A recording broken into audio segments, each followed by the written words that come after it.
I don't know why I feel so compelled to make this video, but I do. I'm blocked creatively, and I decided to film this video as I get ready to film my regular content. And maybe this will help process what is blocking me, because I have been in the online space since 2013, but visibly since 2016, 2017. That's 10 years. And never have I felt like I have no ideas. I don't have two fresh thoughts to rub together. I feel like I'm recycling ideas from the last 2 years, and I've been analyzing this. I have been talking to my therapist. I have been doing the work. And the only thing that I can understand that's causing this, which is completely illogical and emotional, is there's trauma inside of me, and I don't use that word lightly. It's taken time to get to that point, but there's trauma that I've experienced in the years since becoming a mother that are holding me back. Is holding me back? That doesn't even feel right to say. I don't want to blame my trauma for me being a different person, but I'm different. I'm not the same girl in 2019 who could sit down and script a YouTube video and then have 8 hours to film. Now I work in my office and I have a baby that's in the next room with the nanny, and it's hard. It's really hard. This is not the right way to do it at all.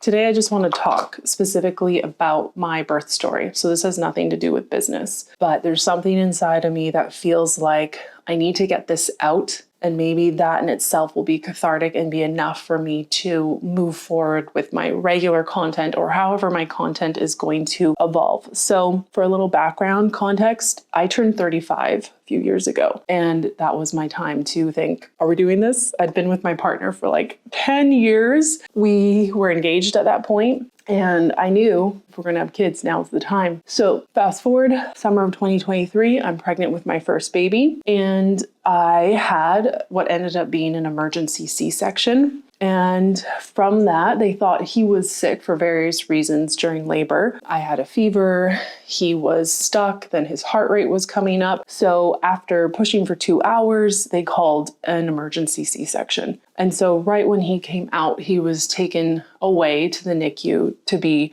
looked at, because again, they thought he was a sick baby. We were separated for a long time. We ended up living in the hospital for almost 2 weeks. He was put on antibiotics right away, and I would go wheelchair myself over to his room and feed him every 3 hours. But eventually he got used to the bottles because the nurses were feeding him as well. Meanwhile, I was struggling really bad in my room, and it turned out that there was an infection in my placenta, which was probably preventing labor from going smoothly. And then when he was pulled out through the C-section, the bacteria in the placenta stayed in my incision and gave me an infection, which caused my whole area down there to feel hot, heavy, swollen. I was in pain, like my nerves were on fire. And finally, they figured out the antibiotics that I needed. So I ended up on antibiotics. Both him and I were in hospital for almost 2 weeks. So that was how I welcomed my first baby into the world. And I thought that was traumatic. It took me a year to be able to talk about my birth story and not cry. And now when I think about my second birth, it feels like that first one was not that big of a deal. So because my incision, my C-section incision had gotten infected, there was a lot of scar tissue in that area. So any C-section mamas out there know that you're never the same again, obviously, but sometimes your scar feels stuck. And mine was really stuck to my muscle wall. I did a lot of therapy, injections, whatever I could to get it unstuck, but it was stuck. And when I got pregnant with my second baby, there wasn't a whole lot of consideration for the fact that it was stuck. And I wanted a VBAC.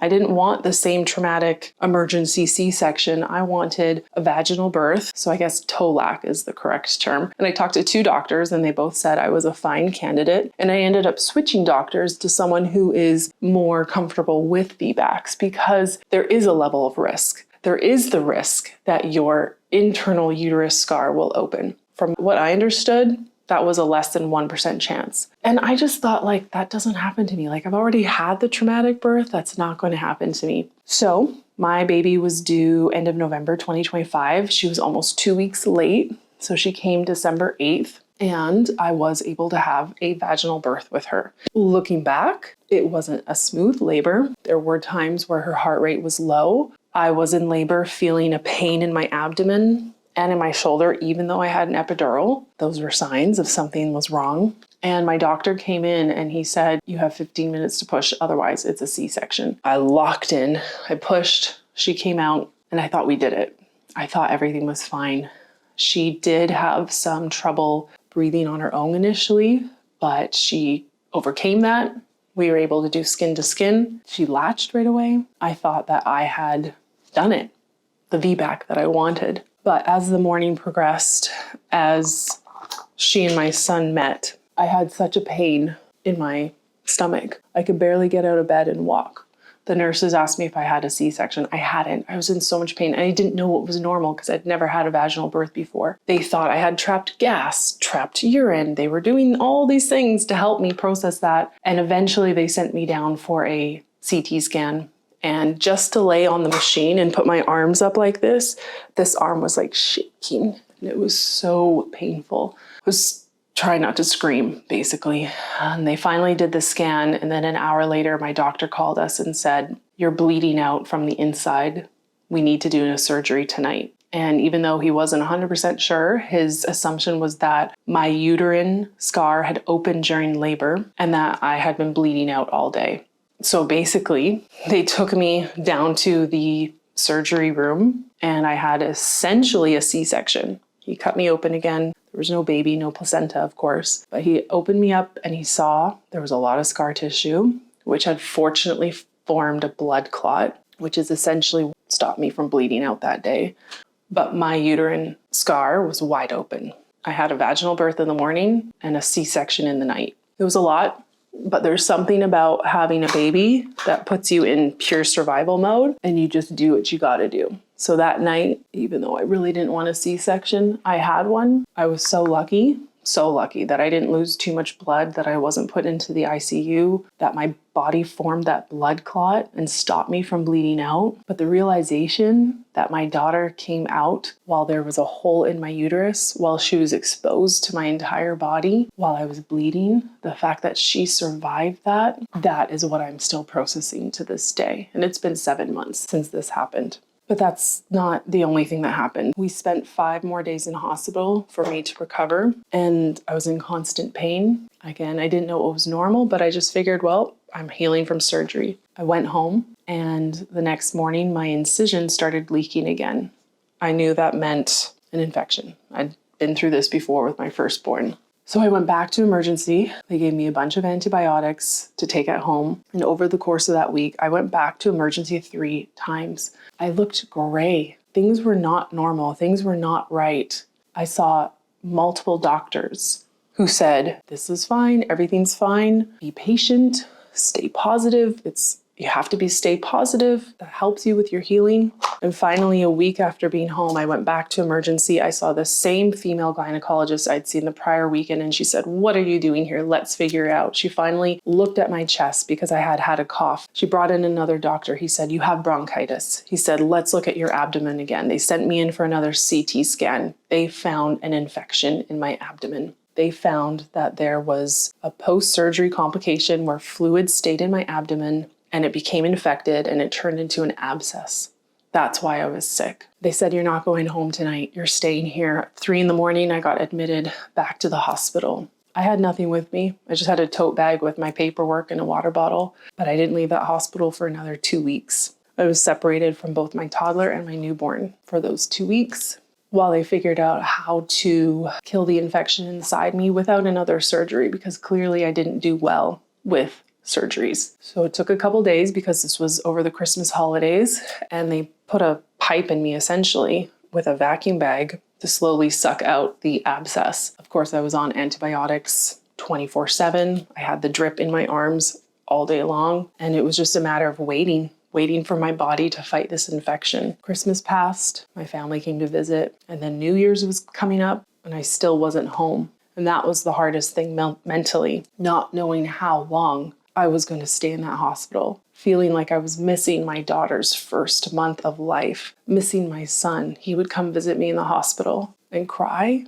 because why wasn't I going home with them? And I didn't have a good answer for him. I didn't know how long I would be there. I was a mobile person. I could stand up, sit at my desk, eat. It started to feel like I was living in this hospital apartment alone without my family. Meanwhile, I was still pumping. Every few hours, my husband was coming to my room twice a day to pick up my pumped milk to take home to feed to the baby through bottles. I disassociated a lot. I knew that I could have documented and shared what I was going through on social media, but I didn't want to.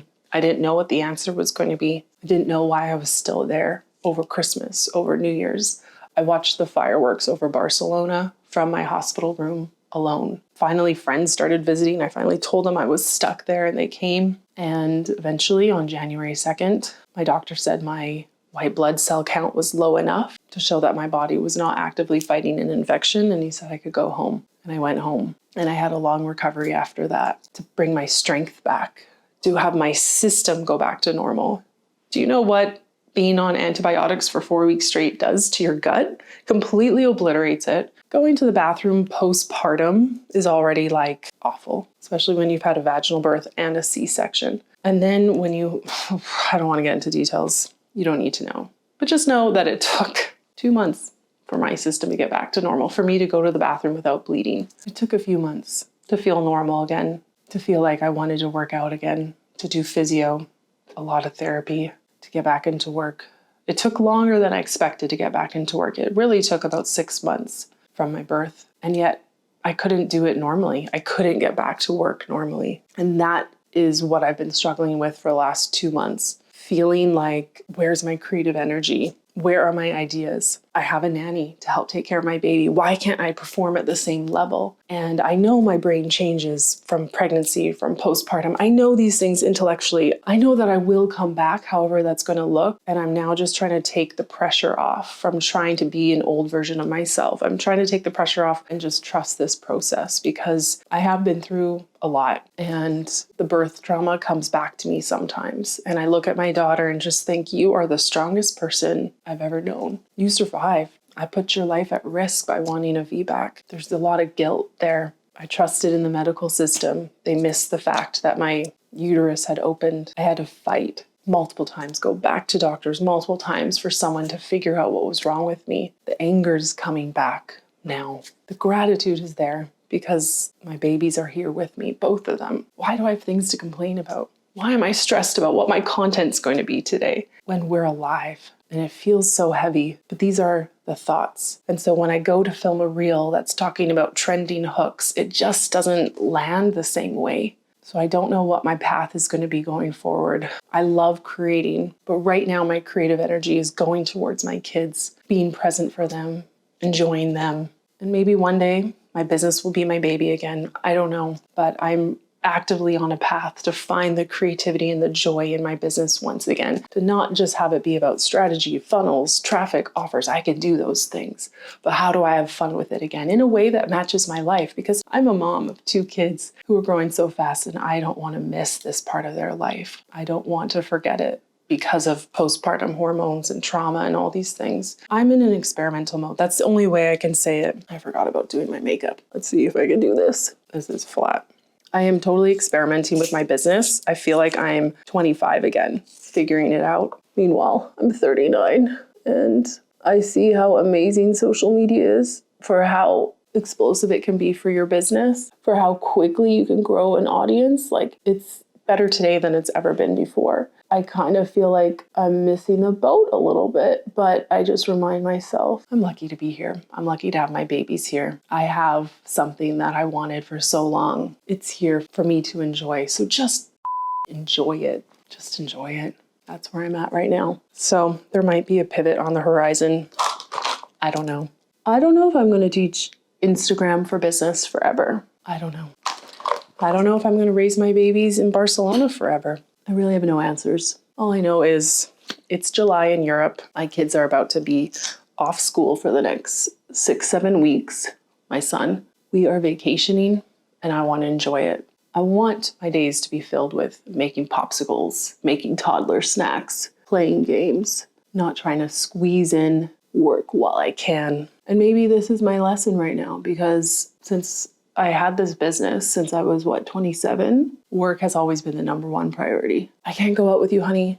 I got to finish this blog post. I've said that before. Or let me finish this blog post and then let's just grab drinks, right? Like I'm always trading off. And I think that's just no longer me anymore. Who I am after this, whatever this is, whatever this identity shift is, whatever motherhood is doing to me, I don't know who that will be. And that is scary. I feel a little cliche, like you let motherhood change you. I'm happy I let motherhood change me. I wasn't fully happy before. Maybe happiness isn't the goal. I don't know, but I'm glad it's changed me. I'm scared of the unknown, but I'm really trying to embrace it like it's my next adventure. Whatever's going to come is going to come. That's what I wanted to share today. It's not about business. It's about my life. My business supports my life, but my life is, at the end of the day, what matters. I can relate to you if you're a parent running a business now more than you ever would know. I can relate to you if you've had a traumatic birth story. I can relate to you if you are a mom trying to run her business with little kids at home. My understanding of you is so much